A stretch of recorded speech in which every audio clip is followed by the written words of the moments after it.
Ladies and gentlemen, in this topic of panel discussion, we'll be discussing architecting for success, your path to an intelligent, self-correcting supply chain. So ladies and gentlemen, it gives me immense pleasure to invite, once he gets mic'd up, he'll be here, our moderator, Mr. Anurag Verma, Head Demand Planning, Pidilite Industries Limited. Let's give some applause so we wake up from some slumber if we have. Warm welcome. Please help me inviting our elite set of panelists. Ms. Priyanka Shivan, Head Supply Chain South Asia, Clariant IGL Specialty Chemicals Private Limited. Warm welcome, ma'am. You can take in any seat. You are the boss of this session. You're ahead of the boss because you'll be taking information from y'all. All right, Mr. Vipul Aggarwal, Executive Vice President, Supply Chain, Polycab India Limited. Mr. Vineet Kumar, Head Supply Chain Excellence, Deepak Fertilisers and Petrochemicals Corporation Limited. We have him with us, and let's give him a warm welcome. Mr. Anirban Sanyal, Head Supply Chain, Century Plywoods. Warm welcome to you, sir. Please help me in welcoming Mr. Pramod Sharma, Vice President, Supply Chain Excellence and Transformation, Dr. Reddy's Laboratories Limited. We have here with us Mr. Jagdish Aggarwal, Senior Vice President, Commercial and Analytics, JSW Steel Limited. Help me in welcoming Mr. Manoj Chauhan, Head Supply Chain Project, IDC Limited, Paperboards and Specialty Papers Division. And Mr. Rajesh Bhogavalli, Senior Vice President, Supply Chain Global, EPL Limited. Let's give a huge round of applause to them, everyone. Over to you, sir, the moderator. Yeah. So, good afternoon, everyone. So, yeah, I can see some faces. So, I have the least enviable job of working this graveyard shift. Generally, it's the post-lunch session where people are feeling comfortable after food. You know why it's called a graveyard shift? Lots of gravies, lots of food. No, it's because in earlier times, the seamen who used to eat the watch out at night, they used to become gravy-eyed because of lack of sleep. Hence. So, I hope I have some of the people's attention now. Yeah. So, we will begin with the session. So, hi everyone, I am Anurag Verma. I am heading the demand planning function for the Pidilite Industries, and I have worked with prior industries like ITC and Reddy. So, coming to the panel members, we have esteemed panel members Mr. Vipul Aggarwal from Supply Chain EVP Polycab, Mr. Pramod Sharma, who is the VP SCM Supply Chain Excellence and Transformation, Dr. Reddy Laboratories, Mr. Rajesh Bhogavalli, SVP Supply Chain Global EPL, Mr. Jagdish Aggarwal, who is SVP Commercial Analytics JSW Steel, Ms. Priyanka Shivan, she is heading the Supply Chain South Asia for Clariant IGL Specialty Chemicals, Mr. Vineet Kumar, Head of Supply Chain Excellence, Deepak Fertilisers and Petrochemicals, and Mr. Anirban Sanyal, SGM Supply Chain and Logistics Century Ply, and Mr. Manoj Chauhan, Head of SCM Projects, Paperboards and Specialty Paper Division. So, we have discussed a lot today on resilience, digitization, Industry 4.0 and all those aspects of the supply chain. So, let's delve a little deeper, and as we pick up this topic of an intelligent and self-correcting supply chain. So, Mr. Vipul, my first question to you, what does an intelligent supply chain mean to you?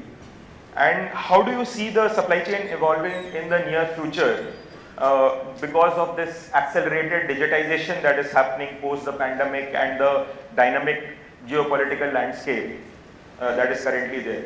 So how crucial it is for the organizations to evolve their supply chain to keep their competitive edge, and what are some of the focus areas and trends that can be seen in the industry? Yeah, thanks, Anurag. I think when this topic came to us, then we have a little discussion on this topic, especially the word intelligent and self-correcting supply chain. It somehow struck to my mind. We do a lot of stuff on a day-to-day basis in our supply chains with your respective organizations. But do we really think in a way that whether we are making our supply chain self-correcting or whether we are making our supply chain intelligent? So definitely we must be doing some steps in terms of making it more intelligent, more self-correcting. But can it be a strategic approach? Can we follow a strategic approach to it? And let's say like our annual themes, can the theme be around what are we doing to make our supply chains intelligent and self-correcting?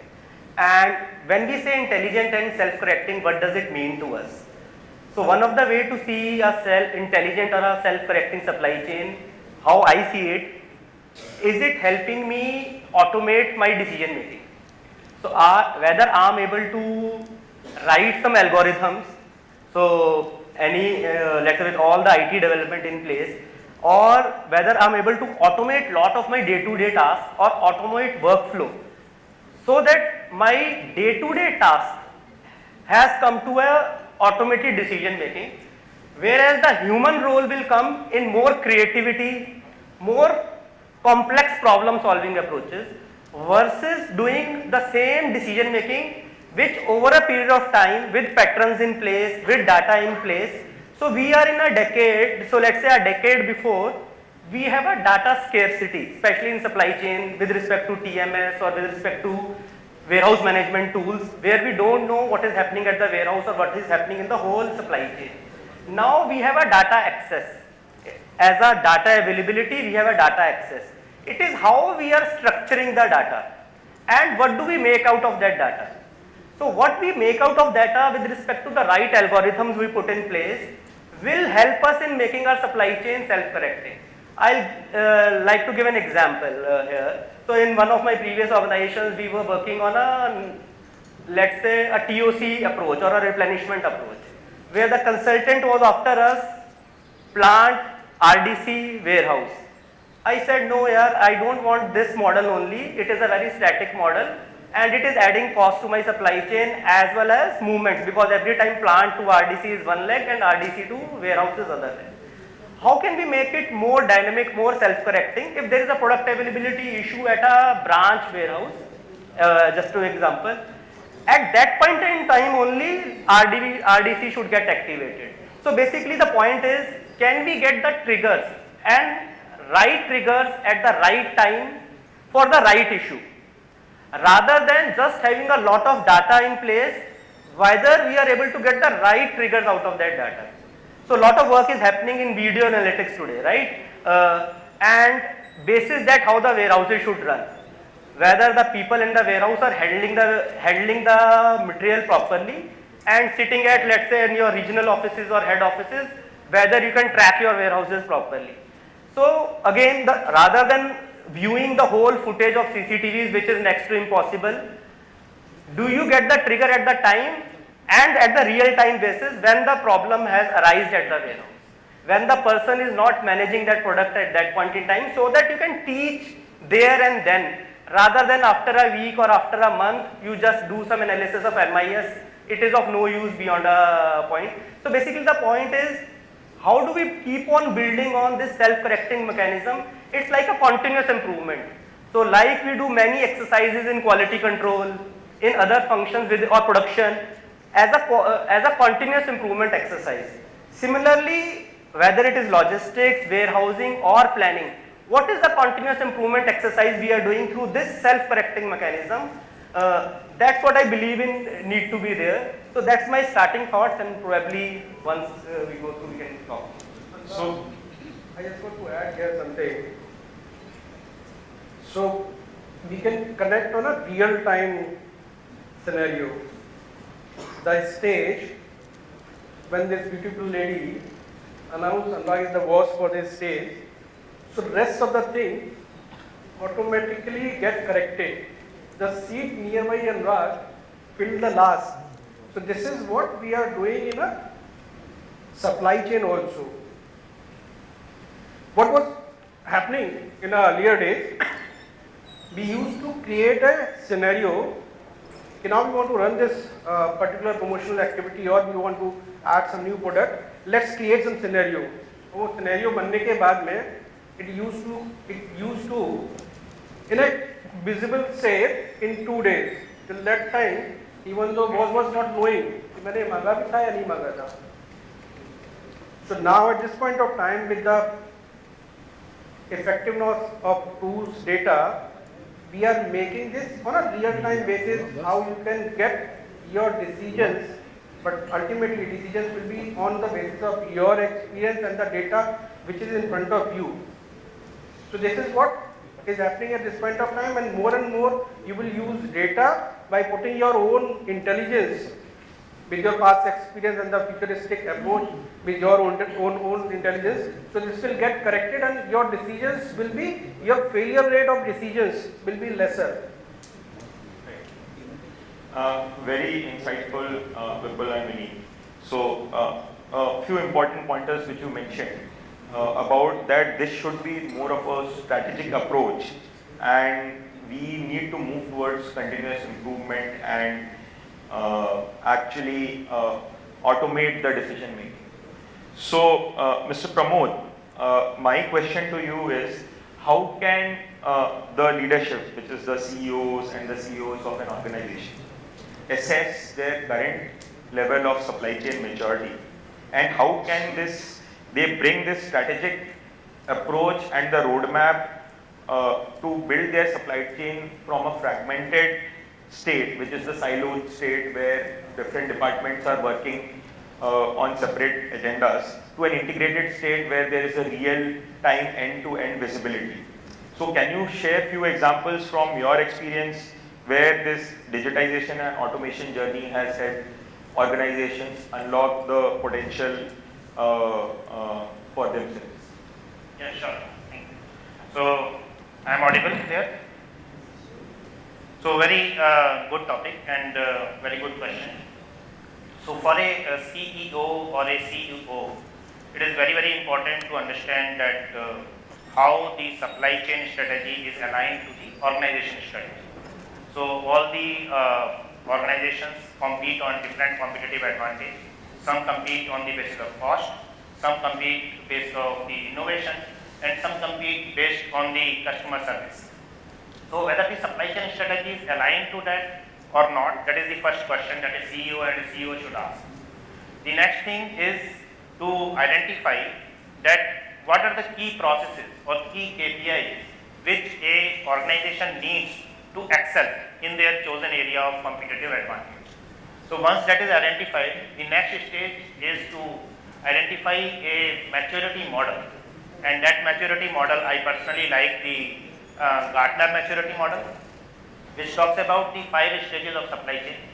The first one is the react, the second one is the anticipate, and the third one is integrate, and fourth is collaborate, and the fifth one is orchestrate.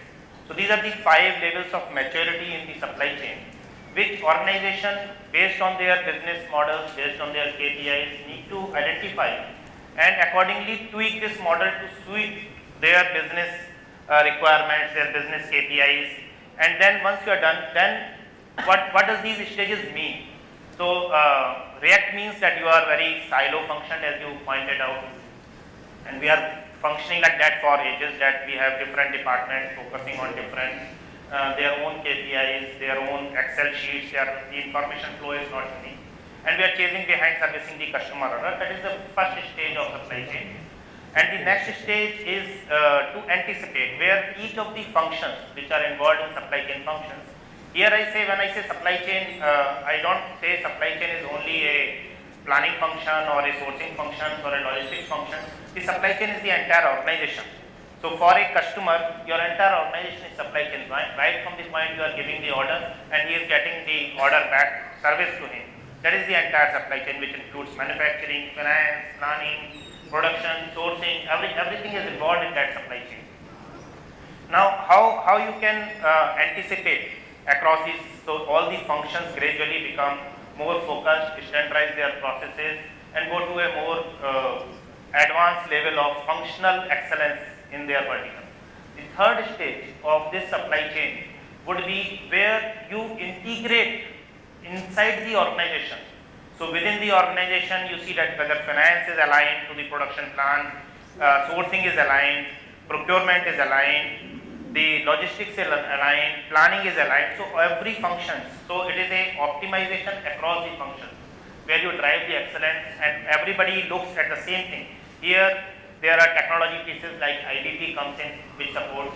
But prior to that, the processes need to be standardized, the data need to be banked upon, it need to be clean, right? And once that is done, the next stage of supply chain maturity would be to extend this integrated supply chain outside, where you say to your customers, to your suppliers, to your service providers, whether you have that transparency of flow of data across these organizations. Your service providers are able to see what you are doing and you are able to see what they are doing.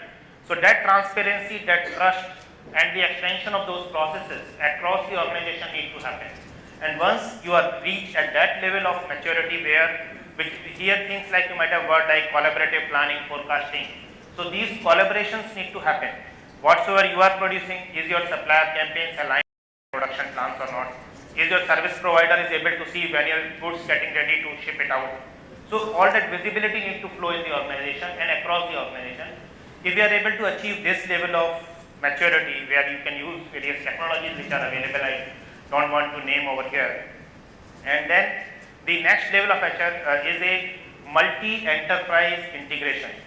So it is not only your supplier, your customer, you are able to see a network visibility, which is the orchestrated level of supply chain, where the end-to-end supply chain is visible, right? As soon as a product is consumed in the market, your supply chain should be able to see that yes, the product is consumed, there is a dynamic demand coming into the system, and based on that dynamic demand, they are able to adjust their production plan, their procurement plan, their logistics plan, their inventory movement plan, and this happens through an automatic synchronized way of moving the supply chain into a different level of maturity, which we call as today as the autonomous supply chain, which is everybody is planning to move towards that supply chain. Now, for a CEO to understand the maturity, at which stage of maturity the organization is, he can use or create a model inside the organization of this maturity and then assess where we are. Either we are at react stage or we are at integrate stage or we are at collaborate stage, and then choose certain processes which we need to drive to maturity. So the key processes once chosen, the key KPIs once chosen, the next role will be to integrate, find out the technology partner and find out the capability development partner also. It is very important that we need to work on people, processes as well as the technology. Unless these three things come together, the supply chain cannot move to the next level of maturity. Right? So the people need to be built in the current way of working on Excel, they need to be made data savvy, they need to be told that what is the importance of the right data management into the system, the accuracy, the quality of the data. Whatever the technology you bring in, if the people are not data savvy, if the quality of data is not good, nothing is going to work. You can't depend on the outcome of that technology unless the people are maintaining that data correctly. The processes are, the existing processes should not get copied into the current automation. The processes need to be redesigned to meet the orchestrated level of supply chain, autonomous supply chain. If you want to go, you need to define them. So the data maturity, people maturity, skill development, all these things need to go. And then gradually you can start with small successes. Maybe not with the implementation of technology to begin with, maybe small tools like Excel tools or some dashboarding, some Tableau, which can bring the visibility into the organization first and then outside the organization. And then gradually you will be able to move to an autonomous level of supply chain, which is the orchestrated level of supply chain. Right. Thank you, Pramod. Actually, that was very enlightening.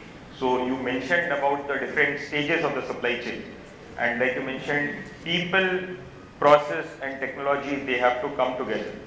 However, I'll pick up the key term over here, end-to-end, the visibility that has to be not within only functions across the organization and also to the extension of the partners that are outside your organization. So a very important aspect of enabling this end-to-end visibility is the technology. So coming to Mr. Rajesh, a lot of technology that are being used today in terms of this are AI/ML and advanced analytics. So they are actually helping us analyze the complex data sets. They are predicting the patterns and detecting anomalies and giving this end-to-end visibility. So how is this actually giving the manufacturers and the planners the greater control of their supply chain in their own hands? So who are some of the leading players and the best tool available in the market for this? And how can any organization select the right solution and the vendor for themselves? Yeah, good afternoon. Thank you for the question. See, if you look at today's topic of discussion, which is self-correcting supply chain. Meaning you are looking at a solution or looking at supply chains where you are not trying to manually control everything, but you need to have some automated system based on the past events, based on the past history, it has to correct. So for this outcome, the most important point is, or the driver for such systems is obviously AI/ML. I don't think there is any other solution which can help in auto correction or auto learning. So I think we are still evaluating a lot of use cases where this AI and ML can help us in reducing the time spent by a planner or a manufacturing system, which gives him much more accurate and much more reliable information, basis on which he can take an action. So I would just start with some example, or we all know, or we all have been hearing about IoT, where we all heard about use cases where, for example, there are beverages in a fridge in a kirana store or in a store across India, and we have IoT system where if someone is just taking out a bottle of a beverage, the IoT detects and sends signal to the supply chain center saying that yes, there is a sale happening over there and you need to replenish it. So the best solution is replenish it immediately. But imagine a planner who or a distribution person sitting in a depot, and he'll be getting hundreds of such signals from different locations. Actually, you are putting a lot of stress on the planner. Earlier, he was not having visibility. He was very happy, and then he was trying to service based on certain set norms. But today, you are empowering him with more and more knowledge. Now, this is IoT, but is it really helping the planner? Honestly, I would say this is putting a lot of pressure. Now, what we are trying to see, or one of the best use cases, what we are trying to see is that using AI and ML, it should also give us an information to him saying that this store, the last 10 times, because your service time is, let's say, 2 hours, 3 hours, the probability of sales loss is 5%, 10%, 20%, something like that. So, if this information coupled with more analytical insights is coming to the planner will be in a far more better position to take decisions rather than just a lot of data, getting feeds to him from different locations. Or it can also, to the next extent says that, look, there are 10 stores in this area which requires replenishment, and looking at the cost of service from your depot to those 10 stores, it is better that you aggregate these 10 locations and then you send a vehicle to replenish. So this kind of insightful information with past data, history will actually help a planner or whoever it is to take decisions. So this is one such example of where we see, like AI, ML can help. I'll also share some other example, like we are into, just to give a small background about our company, we are EPL, earlier known as SL Propag, and we make the laminated tubes for all the global major companies like Procter & Gamble, Colgate, Reddy, and all. So in a B2B scenario, like the earlier example is related to B2C, so I can share one example in a B2B scenario where we take projects related to VMI, meaning the vendor will not give us a purchase order, the customer will not give us a purchase order, the customer will not tell us anything. It is our job to monitor the stocks and replenish them by manufacturing and replenishing the stocks what is happening. Now this is a big challenge. In fact, based on this VMI process, we have got visibility to the customer system. So we have good visibility of what's happening inside our customer location because we are trusted partners, we have given access. And we see the data is changing a lot. So today we see a demand for a particular SKU, let's say 5,000 pieces. Tomorrow it can go up to 200,000 pieces. Day after tomorrow it will come down to 0. Now, how are you trying to make a production plan based out of this random data coming in at very frequent intervals? This is a similar case where the planner is under a lot of stress. Now, where we are looking at this AI or ML solutions is try to make a meaning out of this. So today there is no dearth of data. You have data everywhere and everywhere, right? The question is how do you make meaning out of the data, give some insights to the planner, so that his job is becoming more easier. Then only it can be successful. Otherwise, this can never be successful. So we are working with companies trying to understand that how do I read the data using the past trends, then how do I make my production plan out of this data so that it really helps the planner and then I get the best of the services. So this is one such example again, let's say we are also looking at, let's say talked about manufacturing processes. So we are also looking at how this will help our machines to make lesser number of defects, right? So we actually as a company embarked in a journey called zero defect, meaning we want to make sure that every single product coming out of our factories is defect free, zero defect. So in that process we are making a lot of investments and all, and we are investing on such technologies where we are able to show a defect to our built-in algorithm, show a defect using visual inspection systems and all, and then basis on which we want to make corrections within the machine processes. The idea is not to identify defects at end of the manufacturing line, because by that time the damage would have been done. System will throw data saying that yes, this is a defect. It is actually increasing more scrap. So we are working with machine suppliers and all who can identify such defects, then send a relay information of correction to the machine itself, so that the machine can immediately self-correct, and hence you have a lesser output which is far more efficient and far more defect free, rather than just trying to identify the defects. So I think if you look across the value chain, be it planning, demand planning, be it supply network planning, be it production scheduling, there are many areas where we can use. But the most important thing what I would like to share with everyone is that the solutions required for your own organization is very unique compared to other companies. We cannot just mimic or ape someone else saying that okay, that company has done very well in this system, so I will try to copy that. I think these are the areas where we have to be very careful. We cannot just mimic or ape someone else.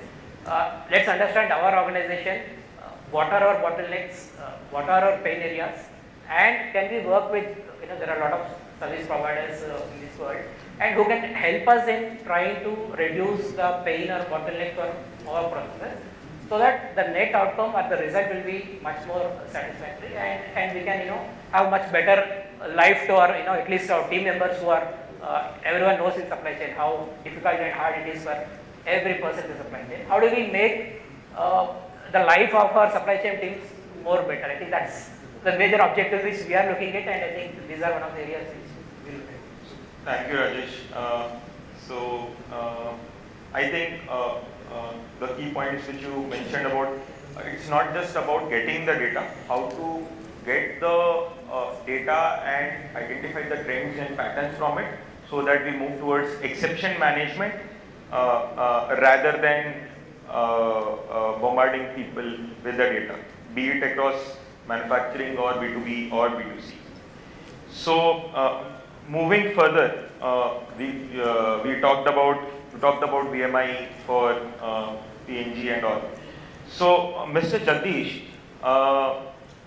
collaboration with the back-end suppliers and partners, how has it changed in the post-COVID and pre-COVID and post-COVID world, and how does giving visibility to the vendors help us actually derive the improvement in cost, productivity and efficiency in terms of supply chain?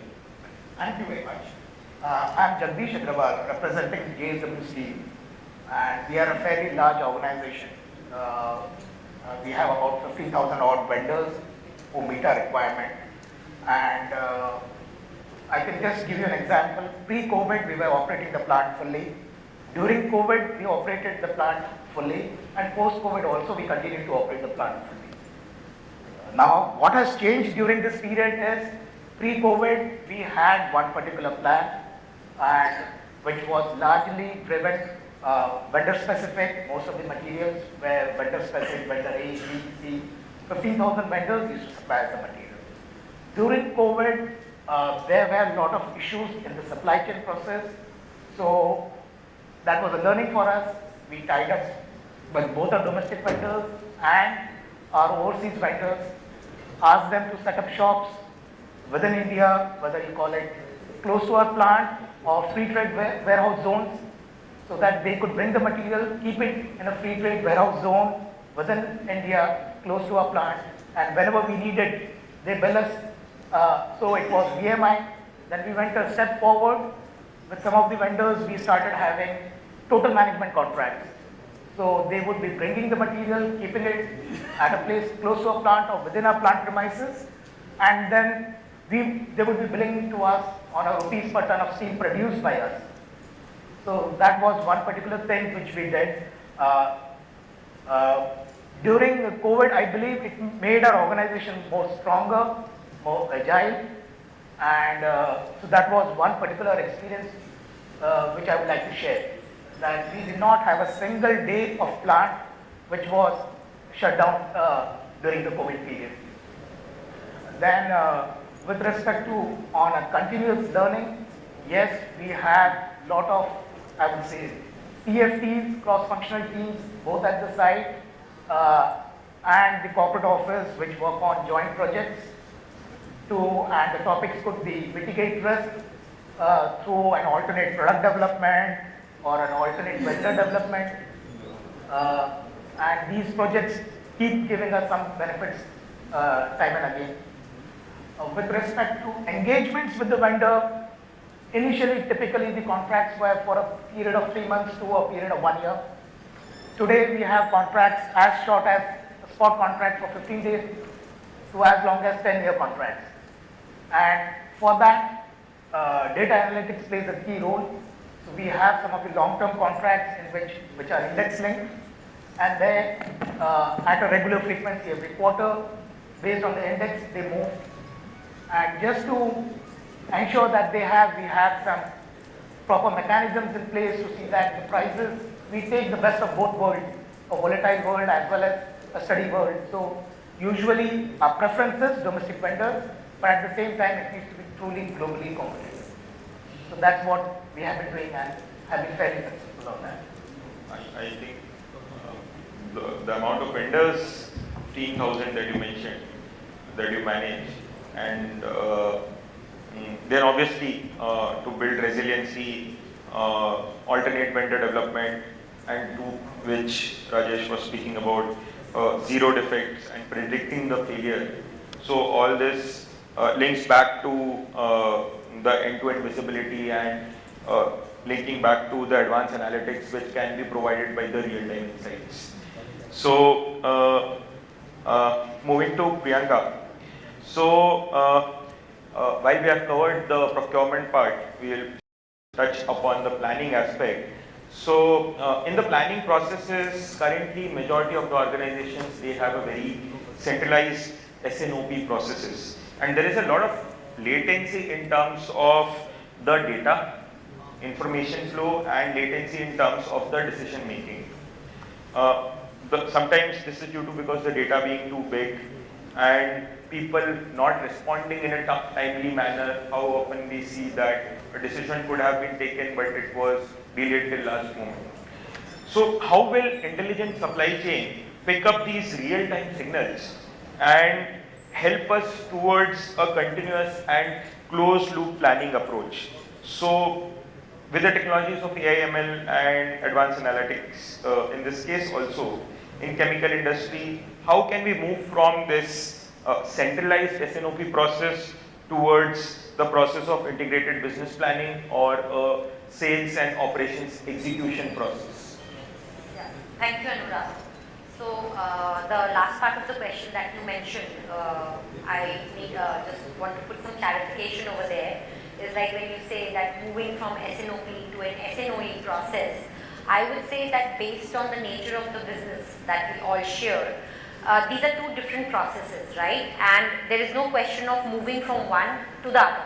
Now, some organizations may decide that they need only SNOE or they need only SNOP, and some of them may need both. Because your SNOE is a very short term. You are talking of 1 to 3 months where you are maybe firefighting on a daily basis. So, for somebody who is in a commodity / specialty business like us, for us SNOE and SNOP both are important. We cannot let go of either one of them. That's very clear. So for us, and I'm sure for many other businesses, there's no question of moving from one to another. For us, they both have to coexist. Coming to the second point is artificial intelligence and machine learning. What we have personally experienced is like artificial intelligence or machine learning is more effective on a short-term level. For SNOE, it's more effective. Whereas for SNOP, you need a lot more of human intelligence because you're talking of a longer term horizon. You're talking of 6 to 12 months, and for some organizations maybe 18 months compared to like 1 to 3 months of SNOE. But at the same time, your SNOE and the robustness of your SNOE, which will be pushed by or maybe achieved by a good AI system or a machine learning system, can eventually ensure that your SNOP is equally robust, and then combined with a proper, I would say, human intelligence involved, you can have a robust SNOP. But definitely there is no question of moving or leaving one behind and going ahead with the other one.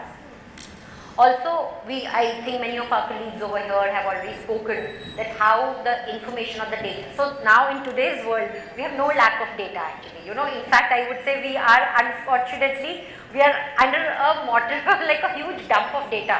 But the problem is the fragmentation of the data, the complexity of the data, and the silos that data is operating in. Now you all know that you very well know that supply chain needs input from ERP, from procurement, from production, replenishment, everything kind of eventually impacts SNOP and or for that matter your supply planning. But right now at least for us and many of the organizations, what we face is like that data is not talking to each other. And that is where we have found, obviously, we know it's not a rocket science, but AI comes into place. Breaking those silos, making those different divisions talk to each other. Okay, if you're producing this, you're dispatching this, what is your replenishment plan? But you cannot negate the importance of human intelligence because your algorithms, your process of how AI measures those parameters need to be defined by us. And there is a gap which we have experienced and which we are trying to correct is once we have defined the algorithms for our business based on human intelligence, earlier there was not, I would say, a regular periodical review of those algorithms because see that what COVID saw, when COVID came, we saw that the entire landscape of the business changed, right? What algorithm was, I would say, relevant before COVID is no longer relevant for us because the nature of the business for many of us has changed. The way the supplier behaves, the way the customer behaves, everything has changed. So what now we do is periodically, apart from reviewing our data subsets, we also review the algorithm that we have used for our AI. So that obviously means working again very closely to the the third party partners that obviously also means a cost to us. Because that algorithm needs to be periodically reviewed. So, अगर आपने ये if what condition, if you put that condition, whether it is still applicable for it to give you the right output.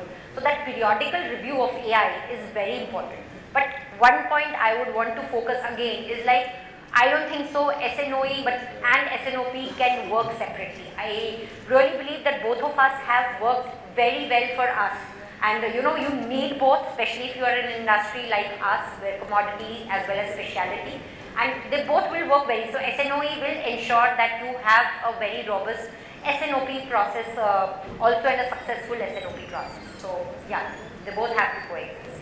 I think very insightful, Priyanka. So one of the key terms that I pick up is the process becomes much more robust. So SNOE, probably the real-time signals that are coming that are helping us make the execution level decisions and every day doing our best at the job. Whereas the strategic level decisions, they move to the longer horizon period of 18 months with the SNOP. And these two systems, they need to move in tandem for the actual planning to happen in a robust manner. Yep. Mr. Vineet, how will the landscape of logistics and warehousing that will evolve with this digitization and automation? We all know that Indian warehousing space is very labor intensive. We have seen a lot of changes in terms of robotics, automated guided vehicles, which are evolving to supplement the human work. So, can you give us few examples of how smart solutions with the real-time tracking, IoT, etc., help us deliver better customer experience in terms of logistics as well as warehousing? Thanks, Anurag. And even though we are talking about warehousing on such open forums, it itself showing the warehousing is evolving. Because I'm remembering those days where we used to talk about warehouse, the picture used to come, a place where we are storing stocks, humid, non-airy, अजीब सी picture आती थी. But again, within last 2 decades, I have seen the journey from warehouse to distribution center, and now this is fulfillment center. The name itself is showing how we are correcting, how we are moving, and this is happening because of 2-3 major things. One is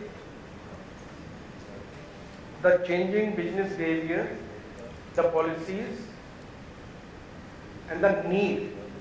And once we are talking about the fulfillment center, so we can directly connect these stock keeping units or stock keeping places which used to be warehouse, directly talking and connecting with the customer. And once it comes to connect with the customer, so the highest level of efficiency needs to be happen, because at this point of time these warehouses are not to store, these warehouses are to increase the customer centricity, to increase the efficiency in fulfilling the demand.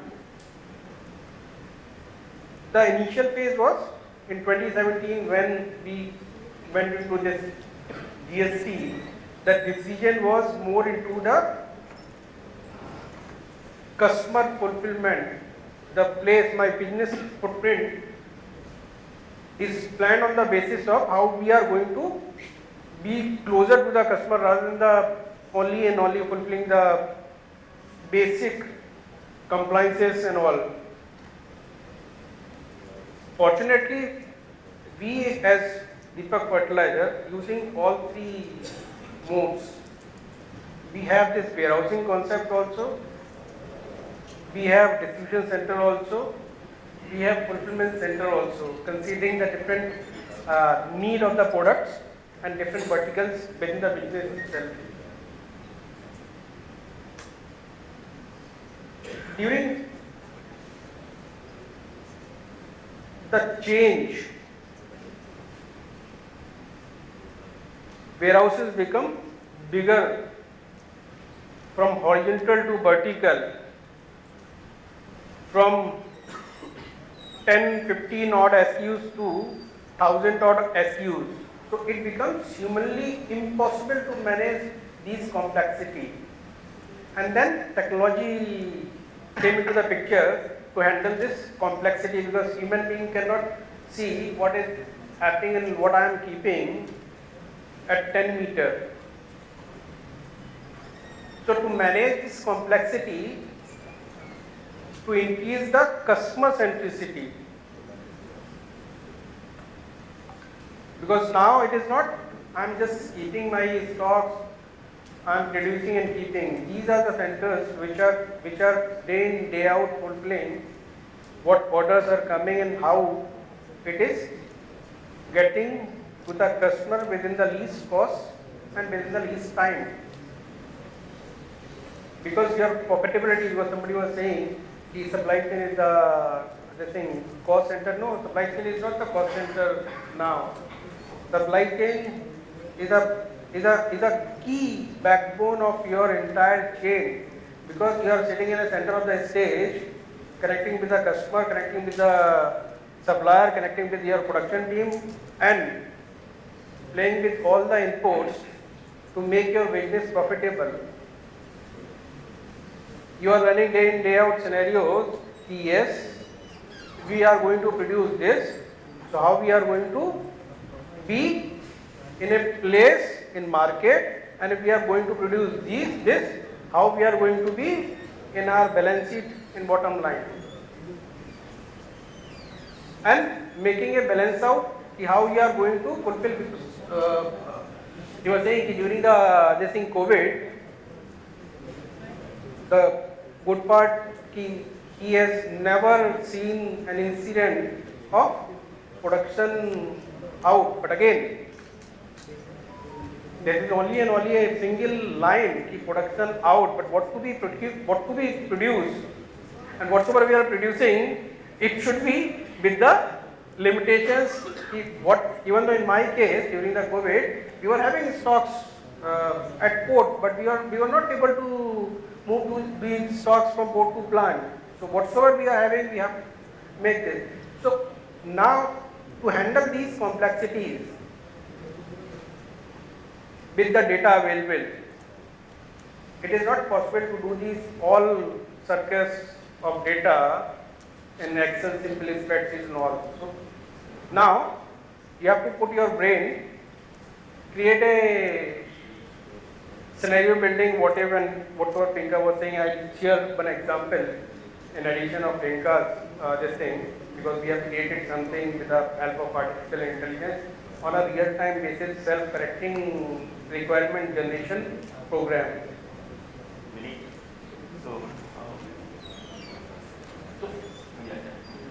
So only and only just keeping this thing.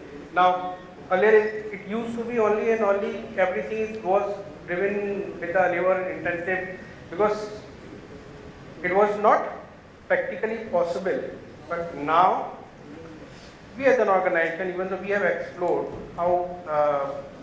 we have explored this load matrix, even though in chemical or especially in the fertilizer sector, where what we are doing, the entire loading, bagged loading, is being done in auto mode to increase the efficiency, because we are having this plant within the Mumbai itself, so we can see what kind of complexities are there. Over and above, to manage the entire complexity, we have created a TMS around, so that manage the bay management to improve the efficiency of loading bays and the turnaround time within the plant itself. So over and above, am I taking more time? So just say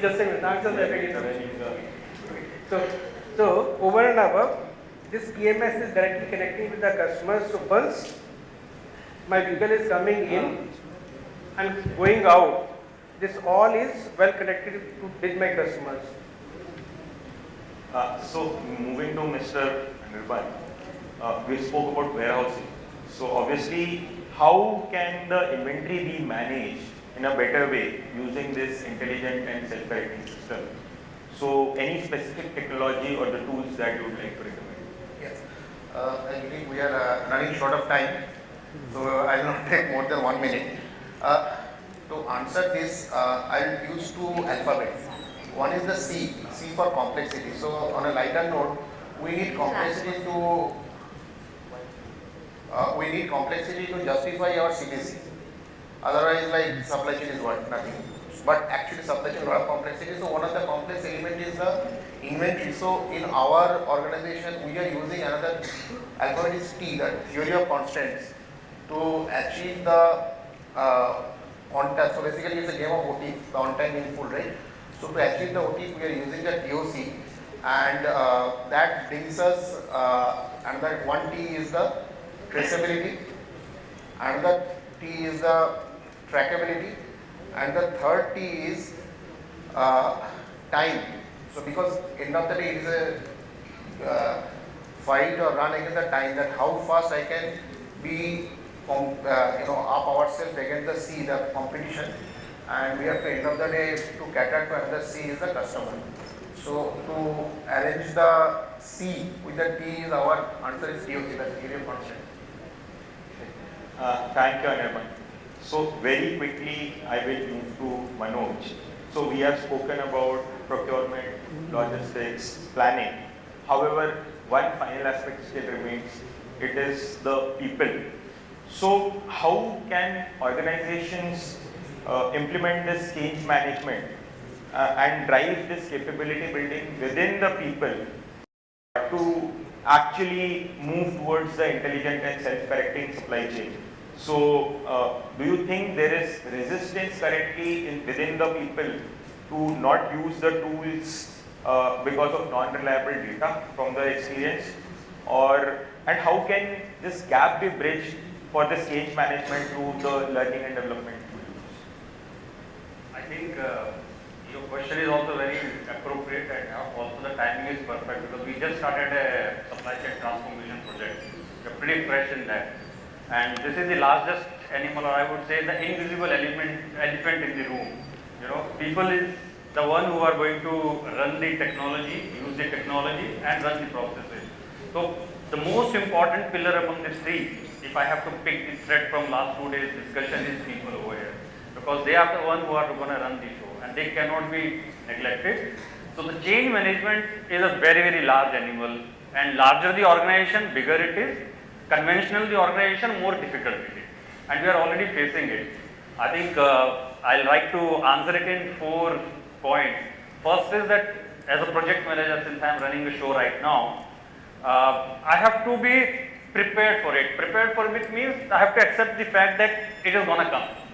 So if once it is coming, it should not be a surprise to me. At the same time, when if it is coming, it should not demotivate me, so that I don't, deviate from what we want to achieve. Second is, I think if the vision is clear, then vision will convert into belief, and belief will convert into conviction, and that's when we will be able to transfer it to people all around, because they are going to run the show. So that is second. Third is upskilling. I think upskilling is very, very critical, and it is not about people around, but also from the person himself. You have to upskill yourself, because that will bring the conviction and belief and the the belief that you want to deliver for your organization. That is where it will work on you, and that is where you will be able to work on your people around. I think these are the 3 elements I would say would be very, very critical. And fourth, I would say that focus. Where is the focus? I think focus should be customer centric and people centric. Customer centric because any change that we want to bring in, what will it do to customer?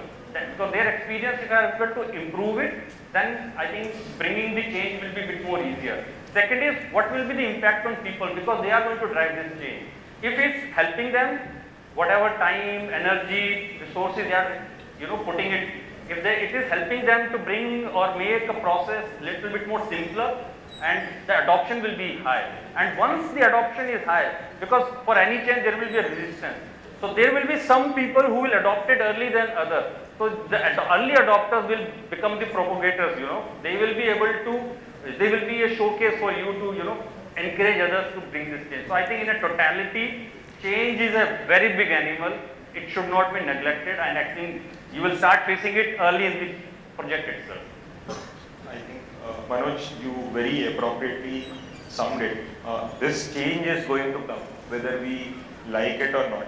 And the organizations who are going to accept this change and start this change management across the various legs of the supply chain, logistics, procurement, planning, or this, they are the ones who are going to get ahead in the game.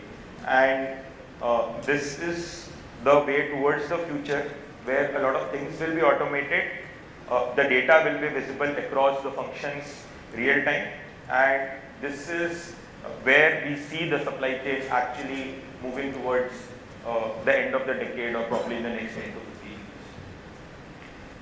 Thank you. Thank you so much. Let's have a huge round of applause for them, please. I request the moderator to please present this token of appreciation to our panelists for their valuable time that they gave us and their valuable insights as well.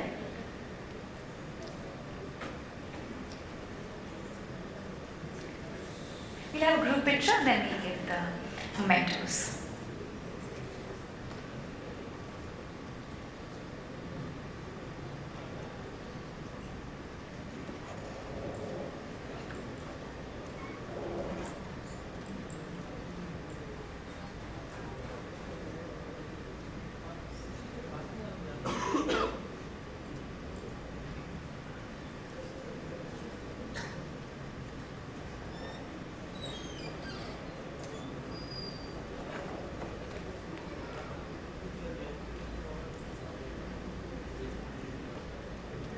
It would be nice if we all could applause, otherwise it's a dead room.